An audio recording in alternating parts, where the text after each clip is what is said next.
President Peter, fellow members and guests, it is my pleasure to introduce David Seymour, a leader of the ACT Party. David grew up in Whangarei with his parents and 2 younger brothers. As a teenager, he moved to Auckland for high school, and before graduating from the University of Auckland with a degree in electrical engineering and philosophy.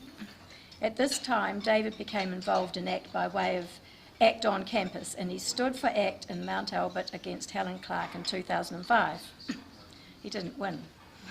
After starting work as an engineer, the phone call had David getting on a plane and flying off to Canada, where he worked as a policy analyst for the Frontier Centre for Public Policy. When David returned to New Zealand in 2011, he advised John Banks on the initial policy development of partnership schools. But it wasn't long before another call triggered a return to Canada, where he worked with the Reform Party founder Preston Manning. David returned to New Zealand in 2013 and found himself campaigning in the Epsom electorate for ACT, which he won, and since then he's been working towards re-establishing the party. While in Parliament, he has been a member of the Finance and Expenditure Select Committee, and amongst other things has been appointed the Under-Secretary to the Ministers of Education and Regulatory Reform. In 2015, he refused a ministerial appointment in order to be eligible to promote his private member's end-of-life choice bill, which has now been drawn from the ballot and is likely to be debated later in the year. Just before I hand over to David, given the questions I've received about the title of today's speech, I feel it needs some interpretation. I didn't quite know myself, and I didn't get around to asking David because Francis Weavers worked it out at drinks on Friday night. As it happens, LIWI is an acronym for Like It's Worth It, which happens to be the working title for David's book, which is due for release later this month. I am confident, however, that you'll find his speech less abstruse than the title. Over to you, David.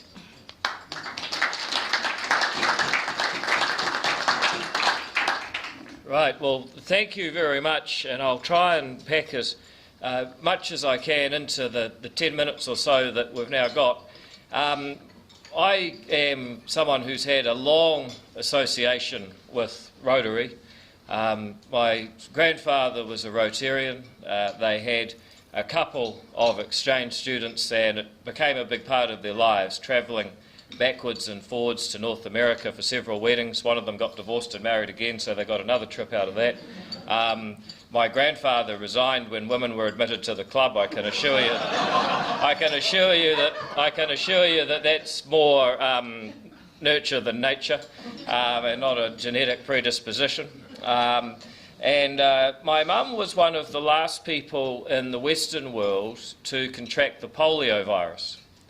And so every time I speak to a Rotary Club, and I think this is about the 5th one I've done in the last 10 days, I always make the point of thanking you for what you've done to eradicate that particular disease from the earth. And as I understand it, along with the Bill and Melinda Gates Foundation, you've succeeded to the point that you have almost done it, and in a few years will have done it. I think there's been a couple of cases in Bangladesh and Pakistan in the last few years, and that's it, gone. And what an outstanding achievement. Like most people, I was heavily influenced by my mum, who was someone who, in spite of polio, and in spite of being told that she would never drive, go to university, work, or have children, overcame all of those barriers to differing extents. She became the chief pharmacist for the Northland DHB, having graduated Masters at Otago. The children are variable. My brothers are quite successful. And I have to maintain that they were at least half right about her driving.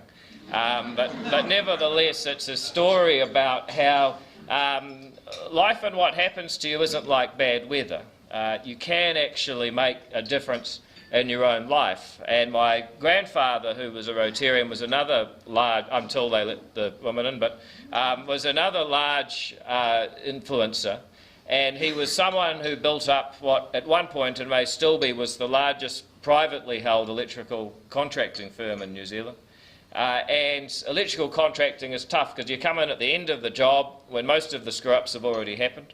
Often you're doing the job to pay for the last one. You may, in the early stages of the company, be using the equity in your house as working capital.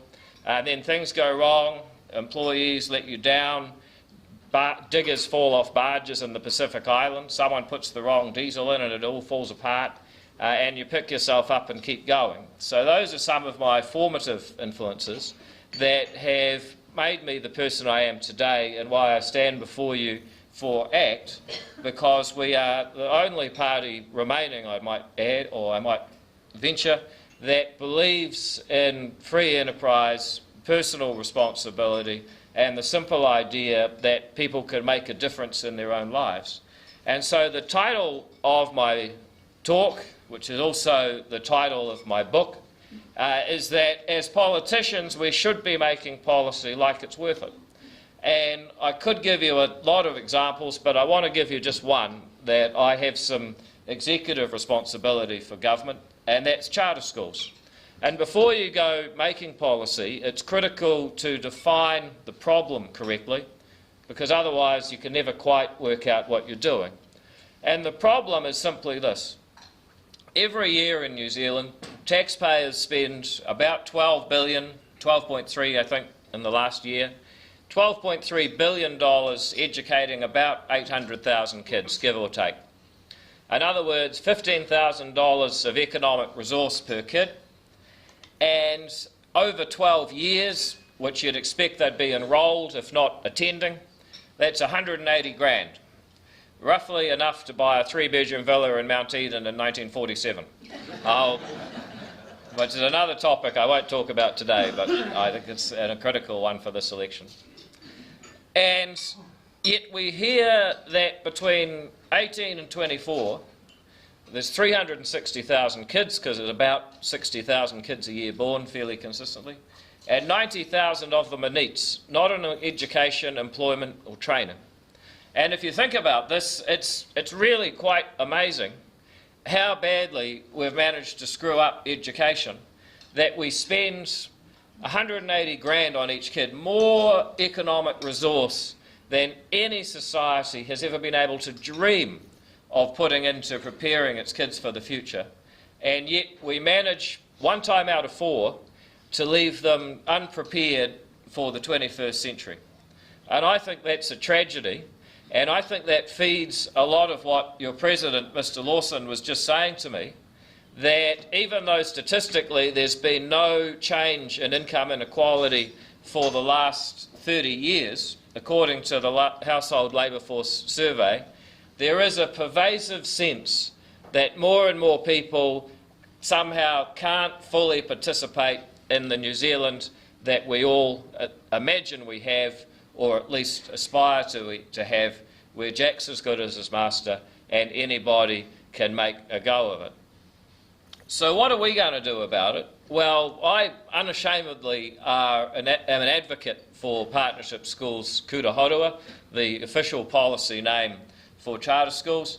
And aside from the fact that I kind of have to be, it's also because I've visited all of them, and they're some of the most impressive places with some of the most dynamic individuals that you'll ever meet. Not to say that we don't have great people throughout our state system, we do, but these people have a special sense of mission and purpose for those kids that I haven't seen anywhere else. And I'll give you a couple of examples. Raewyn Tipene up in Whangarei, where I happened to grow up, observed that 86% of Maori boys in that city were failing NCEA Level 2. Now, for the older people in the room, NCEA Level 2 is a little bit like school certificate minus another 15 years of dumbing down. If you can't get that in the 21st century, you are stuffed, absolutely stuffed. And that's what we were doing to Maori boys in Whangarei, 86% failure rate. And Raewyn has set up a school, and I'd love to say it all works perfectly for rhetorical reasons, but a bit over 86% of Maori boys are now passing at that school. That's the transition that you can create if you give people the option to enter the marketplace rather than having a closed shop, because we wouldn't advocate a closed shop in any other sector of society, let alone this one. That's what you get when you give people autonomy and we say, we're going to give you a cheque per kid, how you use it is up to you. And by the way, you're outside the State Sector Act, so you are not bound by the usual collective agreements that make it so difficult to reward the good and get rid of the bad like any other sector of the economy would do. And that's what happens when you give these kids the opportunity to go to a place that understands them on their terms. And I know a bit about Whangarei because some of my relatives have chaired boards of trustees and been quite deeply involved in the education of the place. And I can tell you that the kids at this school are almost all Maori kids, and they are so angry that they have been told by their teachers at other schools in the city that they're not going to succeed because they're Maori, sometimes subtly, sometimes not subtly. And when the Board of Trustees makes a complaint and says, this is not on, we've got to get rid of them, the teacher brings in the union, the principal shits themselves, apologies, but that's what happens, and the teacher goes on teaching and dispiriting these kids and ruining their lives. We have transformed that situation, and that's why the teacher unions have used everything in their power, be it legal challenges under the Health and Safety Act, blackballing young teachers trying to get work experience, refusing to play sport with these kids on Saturday, for Christ's sake, in order to stop this transformation from happening. So that is of all the things that I've done. It's not euthanasia, it's not keeping the pubs open for the Rugby World Cup, although that was pretty cool. Of all the things I've done, it is transforming and shaking up education with some tiny little cracks, 12 small schools, cracks in the Berlin Wall, that will give every kid an opportunity to succeed on their own terms and navigate the 21st century with the skills required. And so, given the opportunity and the power at the next election, the first thing I'll be doing is supercharging this policy. We've had some challenges, and our opponents have been quick to jump on those, but we now have most of the moving parts. Oh God, I'm starting to sound like a Wellington person, but the moving parts are moving well in sync, and the policy is fundamentally working for those kids. And so we'll expand it. I'd love to give you a few more thoughts about the housing market in particular, because that's the other pervasive reason why we have this inequality perception even that doesn't quite show up in the statistics. I'd love to talk a little bit more about what we'd propose to reward prisoners for learning to read in prison. At the moment, you've got people at the gate who want to volunteer to teach them, prisoners who want to learn to read so they can get a driver's licence and a bank account and apply for a job like everybody else. And at the moment, there's too much bureaucracy to get those two to meet. We'd introduce a simple incentive for the prisoners, the tutors, Corrections Department and society that if you go in illiterate and if you learn to read in prison, we'll give you 6 weeks a year off your sentence. And I'd love to talk about how, when I saw Zealandia, I thought what Ray Kroc said when he first met the McDonald's brothers, there ought to be one of these in every town. And we would set up sanctuary trusts, would privatise a few things to pay for it because we love privatising stuff.